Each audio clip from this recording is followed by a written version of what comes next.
दिल्ली विधानसभा के जो चुनाव के नतीजे आने वाले हैं, ये परिणाम, लेकिन उसके पहले जो रुझान आ रहे हैं उसने सभी को चौंका दिया। पूर्व मुख्यमंत्री और आप पार्टी के संयोजक अरविंद केजरीवाल नई दिल्ली से अपनी सीट हार चुके हैं। मनीष सिसोदिया हार चुके हैं और उन्होंने अपनी हार को स्वीकार कर लिया है। कालका जी से मौजूदा मुख्यमंत्री लेकिन आतिशी जरूर जीत गई हैं। सौरभ भारद्वाज और सत्येंद्र जैन अभी पीछे चल रहे हैं। जो आम आदमी पार्टी पहले चुनाव में 67 सीटें, दूसरे चुनाव में 62 सीटें, 3 बार के मुख्यमंत्री, 4 बार के मुख्यमंत्री के रेस में रहने वाले अरविंद केजरीवाल और 3 बार हैट्रिक बनाने वाली पार्टी, वो आखिर उससे चूक कहां हो गई? क्योंकि रुझानों में तो साफ दिख रहा है कि 27 साल का वनवास बीजेपी का खत्म हो गया है, क्योंकि अभी 47 सीटें बीजेपी की यानी कि पूर्ण बहुमत की सरकार बनाती हुई नजर आ रही है। वहीं आम आदमी पार्टी 23 सीटों पर सिमटकर फिलहाल रह गई है और कांग्रेस का पहले की तरह 2014 के बाद से कोई खाता खुलता हुआ नजर नहीं आ रहा है। तो सवाल अब ये उठता है कि आखिरकार आम आदमी पार्टी से कहां चूक हो गई और क्या जो पुरानी नीतियां थी वो बदलने की कोशिश क्या अब करनी चाहिए? क्या पुरानी नीतियां ही डंट लगाती हुई साबित होती हुई नजर आ रही हैं?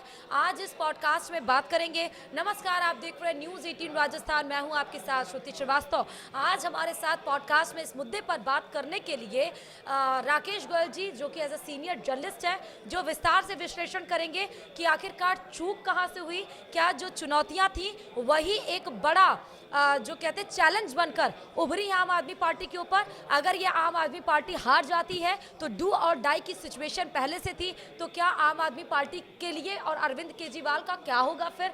और क्योंकि अगर दिल्ली में हार जाती है, क्योंकि साफ तौर पर नजर आ रहा है, तो क्या पंजाब के ऊपर खतरा मंडराने लगेगा? ये तमाम ये सवाल हैं जो आज हम सर रूबरू होंगे और विस्तार से बताएंगे। तो सर, सबसे पहले तो ये शुरुआत करते हैं कि जो रुझान आ रहे हैं वो वाकई चौंकाने वाले हैं। उम्मीद तो यही जताई जा रही थी कि पिछले चुनाव में हमने एग्जिट पोल को देखा, लेकिन परिणाम आए तो उससे बिल्कुल उलट आए।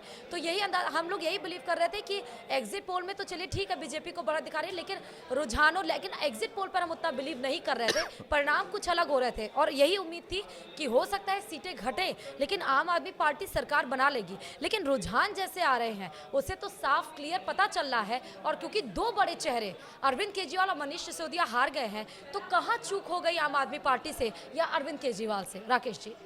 देखिए श्रुति, मुझे तो खैर पहले से अंदाजा था कि आम आदमी पार्टी इस चुनाव को लूज करेगी, अरविंद केजरीवाल जी चुनाव हारेंगे, क्योंकि क्या है, कथनी और करनी का जो अंतर है ना आम आदमी पार्टी का, वो अंतर बढ़ता जा रहा था। ये कहते कुछ है, करते कुछ है, या ये कह सकते कहते बहुत कुछ है, करते कुछ भी नहीं है। जैसे इन्होंने बहुत सारे वादे किए, साफ पानी का वादा किया, प्रदूषण मुक्त दिल्ली का वादा किया, यमुना को साफ करने का वादा किया, महिलाओं के लिए वादे किए, इन्हें के कोई भी वादे धरातल पे पूरे नहीं हुए। इन्होंने हमेशा ठीक रहा, कभी एलजी पे कभी केंद्र पे फोड़ दिया।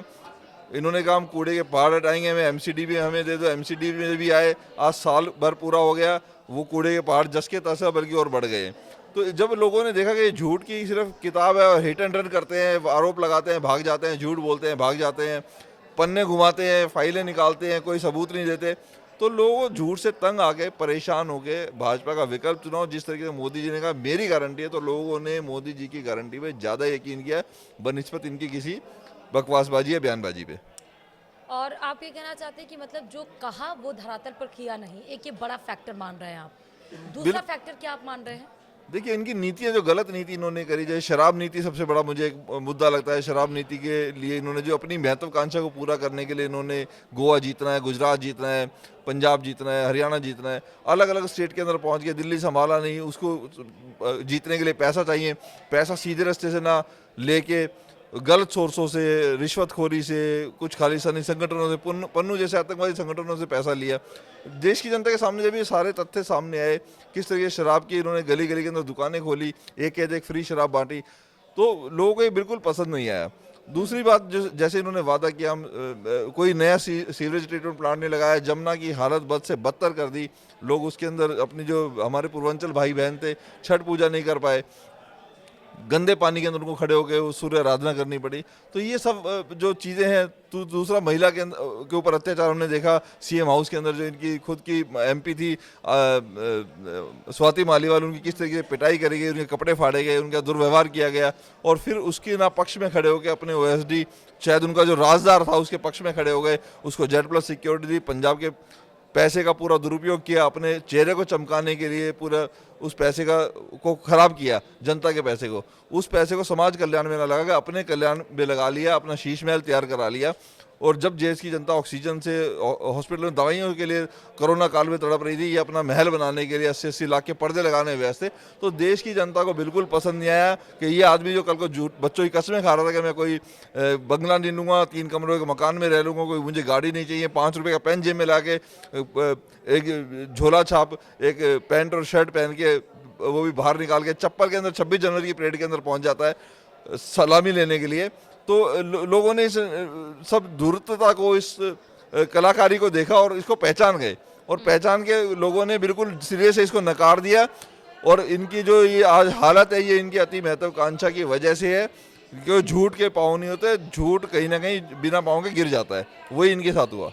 अन्ना हजारे ने भी इस बीच में स्टेटमेंट दिया कि अगर वो मेरी बात मान लेते तो आज सरकार बना लेते। नहीं, अगर वो अन्ना हजारे की बात मानते तो इस पार्टी का जन्म ही नहीं होता। तो इनको बात तो माननी नहीं थी ना। अन्ना हजारे ने तो कहा था हम कोई पॉलिटिकल पार्टी नहीं बनाएंगे। कहने का मतलब था कि जहां से शुरुआत की रेस की वहीं पहुंच गए।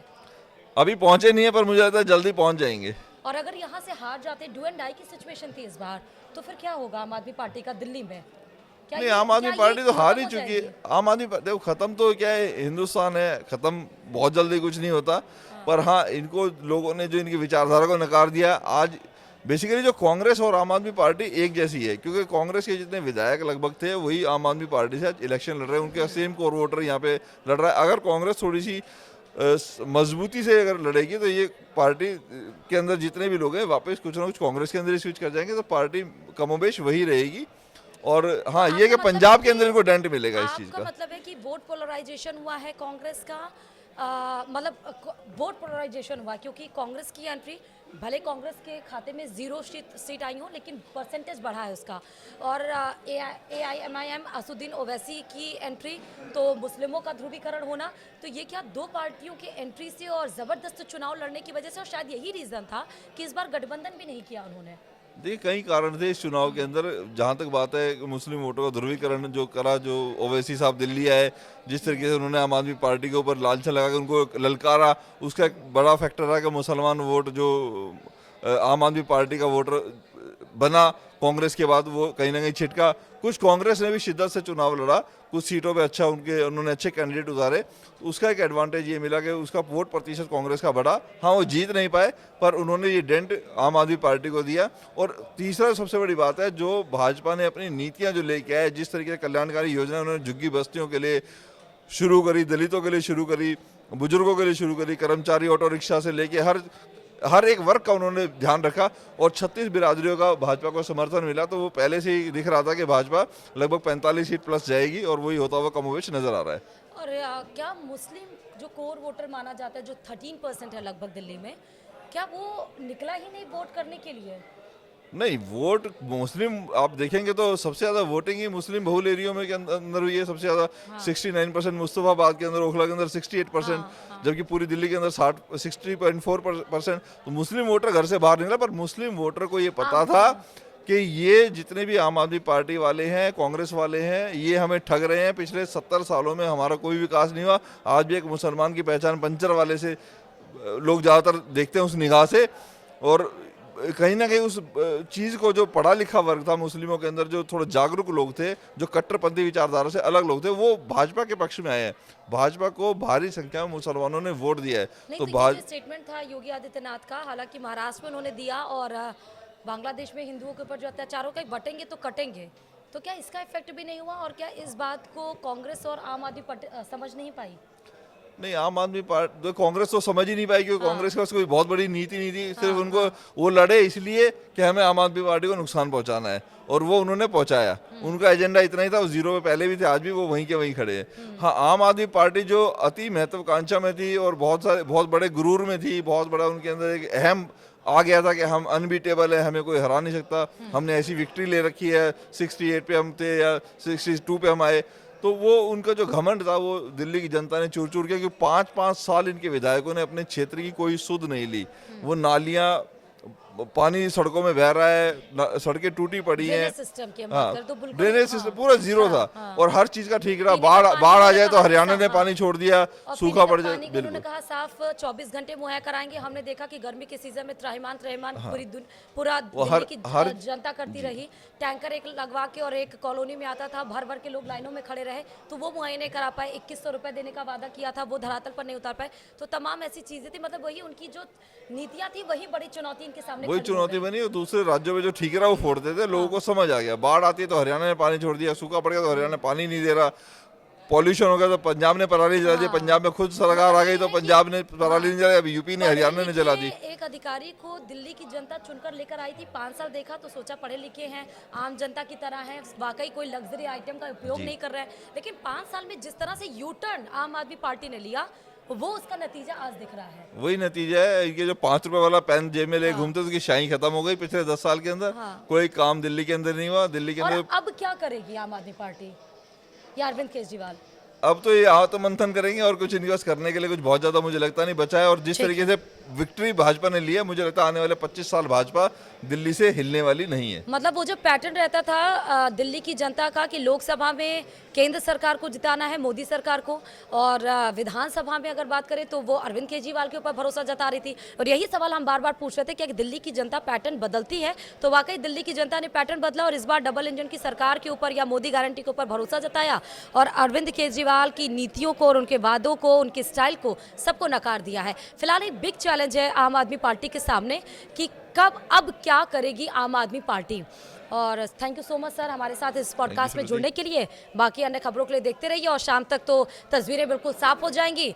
और अभी ही बीजेपी में हर जगह पर ढोल नगाड़े और मिठाइयाँ बंटनी शुरू हो गई हैं। ये भी खबर है कि शाम 7 बजे प्रधानमंत्री नरेंद्र मोदी बीजेपी ऑफिस में जाएंगे और देखिए कि जश्न का माहौल किस तरह कुछ रहने वाला है। इसी के साथ ही पॉडकास्ट में फिलहाल अभी के लिए इतना ही। देखते रहिए न्यूज़ 18 राजस्थान। नमस्कार, thank you so much sir.